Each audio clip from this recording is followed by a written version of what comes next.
سب سے پہلے سورۃ الفاتحہ. یہ سورۃ الفاتحہ اس کا نزول کہاں ہوا اور یہ سورۃ الفاتحہ یہ کب اتری؟ اکثر علماء کے نزدیک سورۃ الفاتحہ مکہ المکرمہ میں نازل ہوئی. امام مجاہد رحمۃ اللہ علیہ فرماتے ہیں کہ سورۃ فاتحہ مدینہ منورہ میں نازل ہوئی، اور ایک قول یہ بھی ملتا ہے کہ سورۃ فاتحہ 2 مرتبہ نازل ہوئی، ایک مرتبہ مکہ مکرمہ میں اور دوسری مرتبہ مدینہ المنورہ میں. اور سورۃ الفاتحہ کی کتنی آیت مبارکہ ہے؟ اس میں 1 رکوع ہے، 7 آیتیں ہیں اور 27 کلمے ہیں اور 140 حروف ہیں سورۃ الفاتحہ کی. سورۃ الفاتحہ کے متعدد نام ہیں، بے شمار نام ہیں. یہ سورۃ الفاتحہ کی فضیلت اور شرف کی دلیل ہے کہ اس کے بے شمار نام ہیں. سورۃ فاتحہ ایک نام اس کا فاتحہ ہے. سورۃ فاتحہ سے قرآن پاک کی تلاوت چونکہ شروع ہوتی ہے اور اسی سورۃ سے قرآن پاک لکھنے کی ابتدا کی جاتی ہے، اس لیے اس کو فاتحۃ الکتاب یعنی کتاب کی ابتدا کرنے والی کتاب. اور اس سورت کی ابتدا الحمدللہ سے ہوتی ہے. اس مناسبت سے اسے سورۃ الحمد بھی کہتے ہیں، یعنی وہ سورت جس میں اللہ تعالیٰ کی حمد بیان کی گئی ہو. سورۃ فاتحہ قرآن پاک کی اصل ہے، اسی بنا پر اس کو ام القرآن، ام الکتاب بھی کہتے ہیں.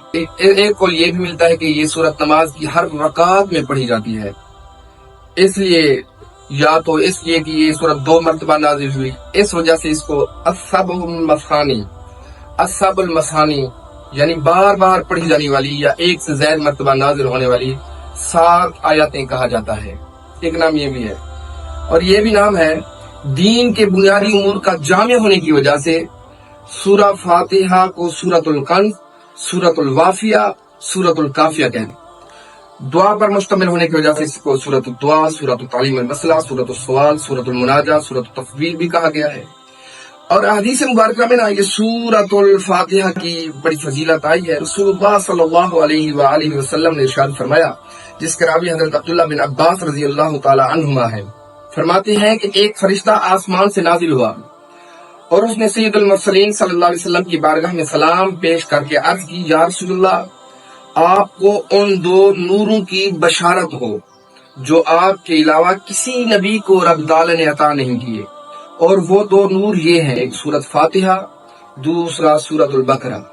اور یہ بھی فضیل شان آئی ہے، یہ بیان کی ہے رسول اللہ صلی اللہ علیہ وسلم کے صحابی حضرت ابی بن کعب رضی اللہ تعالیٰ عنہ سے مروی ہے، حضور پر نور صلی اللہ علیہ وسلم نے ارشاد فرمایا، اللہ تعالیٰ نے نا تورات اور انجیل میں ام القرآن کی مثل کوئی سورت نہیں نازل فرمائی. ام القرآن یعنی سورۃ الفاتحہ.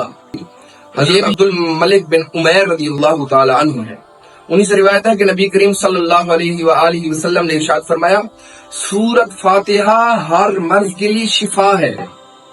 جون سا مریض ہو، اگر اخلاص کے ساتھ، یقین کے ساتھ اس کے اوپر سورۃ فاتحہ پڑھ کر پانی پر دم کر کے اس کو پلایا جائے تو رب تعالیٰ سورۃ فاتحہ کی برکت سے شفا عطا فرمائے گا.